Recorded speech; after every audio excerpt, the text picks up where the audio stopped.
Hello friends, ఇవాళ నేను పన్నీర్ బిర్యానీ చేస్తున్నానండి. పన్నీర్ బిర్యానీకి ఒక 200 గ్రామ్స్ పన్నీర్ తీసుకొని ఇలా క్యూబ్స్గా కట్ చేసుకోవాలి. తర్వాత ఒక టేబుల్ స్పూను సాల్ట్ వేస్తున్నానండి. సాల్ట్ వేసి తర్వాత రెడ్ చిల్లీ పౌడర్, ఇది కాశ్మీరీ చిల్లీ పౌడర్ అండి, ఒక టేబుల్ స్పూన్ అంత వేసుకుంటున్నాను. ఇది వేస్తే కలర్ఫుల్గా ఉంటుంది బిర్యానీ, కాబట్టి ఇది వేసాను. ఇప్పుడు హాఫ్ టేబుల్ స్పూను మామూలు కారపొడి వేస్తున్నానండి. ఇది కలర్ ఉండదు కానీ కారం ఉంటుంది. ఇప్పుడు ధనియా పౌడరు ఒక స్పూన్ వేసుకుంటున్నాను. ధనియా పౌడరు. ఇప్పుడు నేను జీరా పౌడర్ కొద్దిగానే వేస్తున్నాను. జీరా పౌడర్ వేస్తే జీర్ణశక్తి బాగుంటుంది కాబట్టి జీరా పౌడరు లైట్గా వేస్తున్నాను. గరం మసాలా అనేది మనము ఒక టేబుల్ స్పూన్ అంతా గరం మసాలా కూడా దీనికి యాడ్ చేస్తున్నాను. గరం మసాలా యాడ్ చేసిన తర్వాత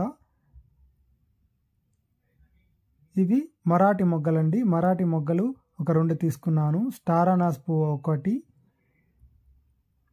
లవంగాలు ఒక 5 తీసుకున్నానండి. ఇలాచీ ఒక 6 తీసుకున్నానండి. ఇలాచీ ఎంతో ఫ్లేవర్ఫుల్గా ఉంటుంది. అలాగే జీడిపప్పు ఒక 10 తీసుకున్నాను. 10 తీసుకున్న తర్వాత ఇప్పుడు దాల్చిన చెక్క ఒక ఇంచు తీసుకోవాలి. తర్వాత 2 బిర్యానీ ఆకులు వేస్తున్నానండి. బిర్యానీ ఆకు వేస్తే చాలా ఫ్లేవర్ఫుల్గా ఉంటుంది. ఈ గ్రీన్ చిల్లీ 3 తీసుకొని స్లైసెస్ చేసి వేస్తున్నాను. తర్వాత కొత్తిమీర ఒక కప్పు వేసాను. కొత్తిమీర వేసిన తర్వాత ఇప్పుడు చిన్నగా తరుక్కున్నటువంటి పుదీనా ఆకులు కూడా ఒక కప్పు వేసుకోవాలండి. పుదీనా కొత్తిమీర వేసిన దానివల్ల ఎంతో ఫ్లేవర్ఫుల్గా అరోమా చాలా బాగుంటుంది కాబట్టి అవి 2 యాడ్ చేశాను. షాజీరా ఒక టేబుల్ స్పూన్ వేసుకుంటున్నాను. షాజీరా జీర్ణశక్తికి మంచిగా పనిచేస్తుందండి, అందుకనే వేశాను. ఇప్పుడు పసుపు ఒక హాఫ్ టేబుల్ స్పూన్ వేసానండి. ఇవన్నీ వేసుకొని ఇప్పుడు నెయ్యి ఒక టేబుల్ స్పూన్ వేస్తున్నాను. నెయ్యి కూడా ఆరోగ్యానికి చాలా మంచిది కాబట్టి ఎంతో రుచికరంగా ఉంటుంది ఈ పన్నీర్ బిర్యానీకి. ఇవన్నీ వేసి మనము దీన్ని బాగా కలుపుకొని 1 అవర్ మ్యారినేట్ చేసి ఫ్రిడ్జ్లో ఉంచుకోవాలి. ఫ్రైడ్ ఆనియన్స్ వేసుకోవడం వల్ల పన్నీర్ బిర్యానీ చాలా రుచిగా ఉంటుంది. అందుకోసం అని చెప్పి నేను ఒక పెద్ద ఆనియను సన్నగా తరుక్కొని ఫ్రై చేసుకున్నానండి. అవి కూడా వేసి ఇప్పుడు అందులోకి పెరుగు కొద్దిగా వేసి దీన్ని కూడా బాగా మిక్స్ చేసి ఒక 5 మినిట్స్, ఆల్రెడీ మనము మసాలాలన్నీ కలిపినాం కదండి. పెరుగు లాస్ట్లో ఎందుకు యాడ్ చేశానంటే ముక్కలకి సరిగా పట్టదు కారము మసాలాలన్నీ, అందుకనే లాస్ట్లో నేను పెరుగేసి ఒక 5 మినిట్స్ కలిపి పక్కన ఉంచుకుంటే సరిపోతుందండి. పన్నీర్ అంతా మ్యారినేట్ చేసి పెట్టుకున్నాం కదండి. ఇప్పుడు బాస్మతి రైసు ఒక గ్లాస్ తీసుకుంటున్నాను.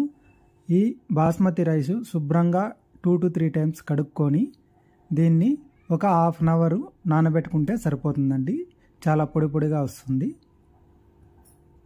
చూడండి, ఈ విధంగా శుభ్రంగా కడుక్కోవాలి.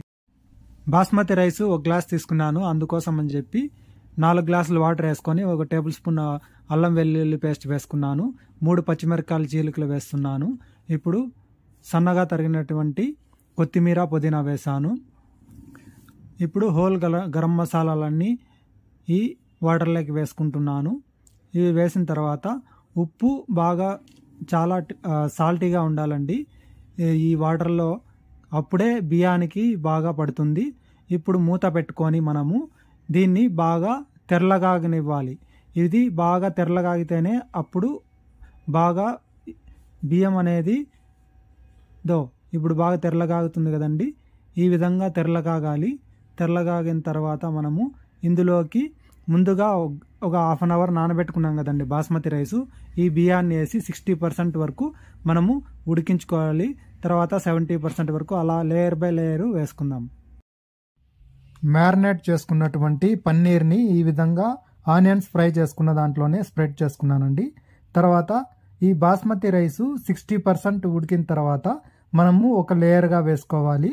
సో ఈ విధంగా ఒక 60% ఉడికిన రైస్ను మటుకే వేస్తున్నాను. ఇప్పుడు చూడండి, 60%.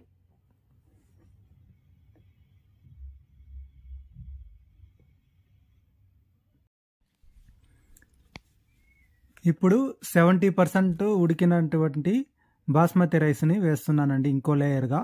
ఈ విధంగా మనము 70% ఉడికిండేది రైసు ఈ విధంగా వేసుకోవాలి. ఇప్పుడు 80% ఉడికిన రైస్ను కూడా ఈ విధంగా ఈవెన్గా నేను స్ప్రెడ్ చేసుకున్నానండి. ఈ విధంగా నీట్గా స్ప్రెడ్ చేసుకోవాలి. స్ప్రెడ్ చేసుకున్న తర్వాత బిర్యానీ మసాలా అనేది నేను కొద్దిగా స్ప్రింకిల్ చేసుకుంటున్నాను రైస్ పైకి, ఎందుకంటే అది ఫ్లేవర్ బాగుంటుంది కాబట్టి. 1 టేబుల్ స్పూన్ అంతా రోజ్ వాటర్ కూడా యాడ్ చేస్తున్నానండి నేను. రోజ్ వాటర్ కూడా చాలా బాగుంటుంది ఈ రైస్ మీదకి. సో అలాగే కేవరా వాటర్ అండి, ఇది కేవరా వాటర్ కూడా 1 టేబుల్ స్పూన్ అంతా వేసుకుంటున్నాను. చాలా ఫ్లేవర్ఫుల్గా ఉంటుంది ఇది కూడా వాటరు. ఫుడ్ కలర్ కంప్లీట్గా ఆప్షనల్ అండి, మీకు నచ్చినట్లయితే వేసుకోండి. నేను కొద్దిగా ఫుడ్ కలర్ కూడా యాడ్ చేస్తున్నాను, కలర్ఫుల్గా ఉంటుంది కాబట్టి ఈ పన్నీర్ బిర్యానీకి. అందుకోసమని నేను కొద్దిగానే వేసుకుంటున్నాను ఫుడ్ కలరు. ఇది పూర్తిగా ఆప్షనల్, మీకు ఇష్టమైతేనే వేసుకోండి, లేదంటే వదిలేయండి. గీ half tablespoon, just half tablespoon add చేస్తున్నానండి రైస్కి, చాలా బాగుంటుంది కాబట్టి. ఇప్పుడు ఈ ఫ్రైడ్ ఆనియన్స్ కొద్దిగా వేసుకుంటున్నాను. ఫ్రైడ్ ఆనియన్స్ కూడా వేసుకొని ఇప్పుడు దీన్ని మనము దమ్ పెట్టుకోవాలి. ఇప్పుడు లిడ్ పెట్టుకున్న తర్వాత హై ఫ్లేమ్లో 8 మినిట్స్, లో ఫ్లేమ్లో ఒక 4 మినిట్స్ ఉడికించుకోవాలి. ఉడికించుకునేదానికి అలాగే దమ్ పెట్టేదానికి ఈ రాయి పెట్టుకుంటున్నానండి. హై ఫ్లేమ్లో ఒక 8 మినిట్స్, లో ఫ్లేమ్లో ఒక 4 మినిట్స్ ఉడికించుకున్న తర్వాత ఇప్పుడు మూత తీసి చూద్దామండి మన పన్నీర్ దమ్ బిర్యానీ ఎలా వచ్చిందో. ఈ మూత తీస్తుంటేనే అరోమా చాలా బాగుందండి, ఎప్పుడెప్పుడు తిందామా అనిపించేలాగా ఉంది.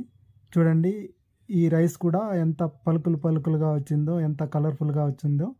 ఇప్పుడు మనము సర్వ్ చేసుకొని తిందాం పదండి. చూడండి ఇప్పుడు మనం సర్వ్ చేసుకుంటున్నామండి. ఎంతో రుచికరమైన ఈ పన్నీర్ దమ్ బిర్యానీ సూపర్ టేస్టీగా ఉంటుందండి. మీరు కూడా ఒకసారి నేను చెప్పిన విధంగా సేమ్ కొలతలతో ట్రై చేయండి. ఎంతో రుచికరమైన దమ్ బిర్యానీ చేశారని మీరే చెప్తారు. ఈ పన్నీర్ దమ్ బిర్యానీలోకి ఈ కీరకాయ అలాగే మనం ఒక స్వీటు పెట్టుకొని తింటే ఆ రుచే వేరండి. మీరు కూడా